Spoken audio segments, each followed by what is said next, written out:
Oke, selamat datang. Kali ini kita akan coba bedah bareng-bareng sebuah laporan investasi yang menarik banget, yaitu tentang salah satu bank terbesar di Indonesia, Bank Negara Indonesia atau yang kita kenal dengan kode saham BBNI. Kita mau lihat, kenapa sih para analis bisa kasih rekomendasi positif dan data apa aja nih jadi pendukungnya.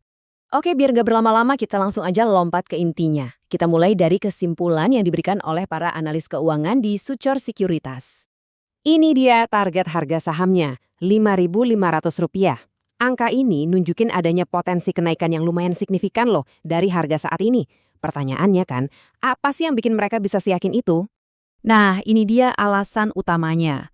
Ada ekspektasi kalau mesin laba bank ini bakal tancap gas lagi, terutama setelah melewati tahun 2025.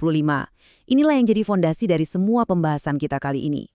Yuk, kita masuk ke bagian pertama. Rekomendasi beli ini jelas bukan tanpa alasan ya. Ini tuh kombinasi dari 3 hal. Proyeksi pertumbuhan ke depan, kekuatan bank saat ini, dan valuasi harga sahamnya yang dianggap menarik. Jadi ada 3 pilar utama nih, pertumbuhan, kesehatan, dan valuasi.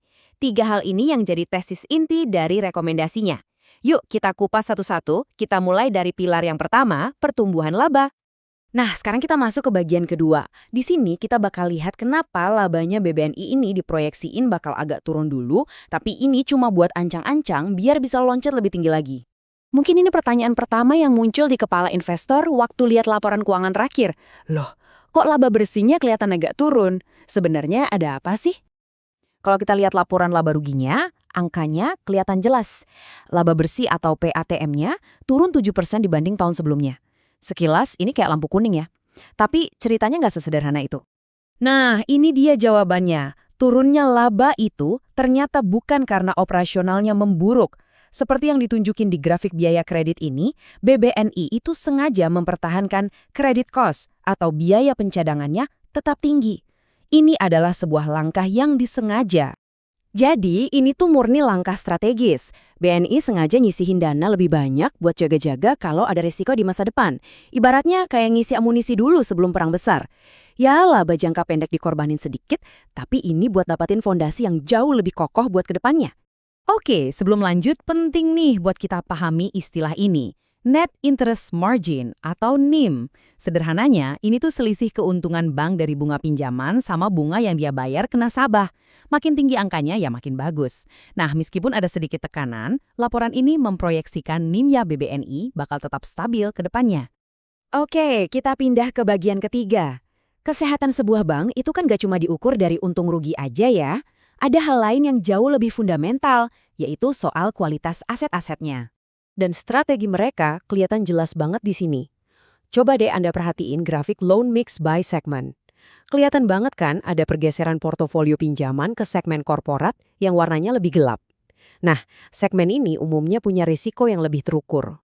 Gampangnya gini, BNI lagi milih-milih nasabah yang lebih aman. Mereka mengurangi pinjaman yang lebih fluktuatif dan fokus ke korporat yang lebih stabil. Ini langkah yang proaktif banget buat menekan risiko kredit macet dan menciptakan sumber pendapatan yang lebih bisa diandalkan. Nah, untuk mengukur seberapa sehat pinjaman-pinjaman tadi, para analis biasanya pakai 2 indikator ini, LER dan NPL.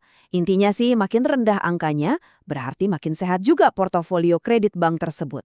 Dan ini dia datanya. Kualitas aset BBNI nunjukin perbaikan. Angka LAR-nya terus menurun, dan yang lebih penting lagi, dana cadangan untuk nutupin kredit macet atau NPL coverage-nya itu tebal banget, sampai 326%. Ini jelas ngasih rasa aman yang luar biasa. Sekarang kita sampai di pertanyaan pamungkas bagi setiap investor. Dengan fundamental yang makin baik, apakah harganya saat ini pas buat dibeli?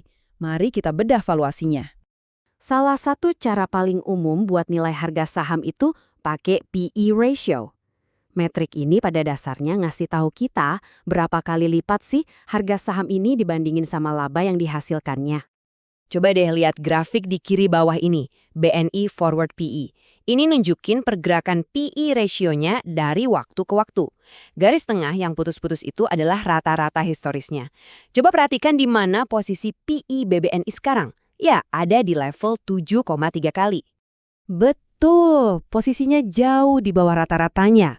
Saat ini, PE ratio-nya cuma 7,3 kali. Padahal, rata-rata selama 20 tahun terakhir itu ada di 12,1 kali.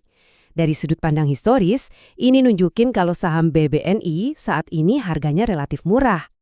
Oke, setelah kita bedah soal pertumbuhan, kesehatan, dan juga valuasi, sekarang mari kita rangkum semuanya jadi sebuah kesimpulan yang utuh. Jadi, inilah 3 poin utamanya. BNI lagi ngebangun fondasi yang lebih kuat, kesehatan pinjamannya juga terus membaik, dan valuasinya saat ini kelihatan sangat menarik. Nah, kombinasi inilah yang jadi dasar dari rekomendasi Belly. Pertanyaan terakhir yang menarik buat kita renungkan adalah, dengan semua langkah strategis yang udah diambil BBNI saat ini, apakah mereka akan benar-benar bisa membuahkan hasil dan mendorong kinerjanya melampaui prediksi pasar di masa depan? Waktu yang akan menjawabnya.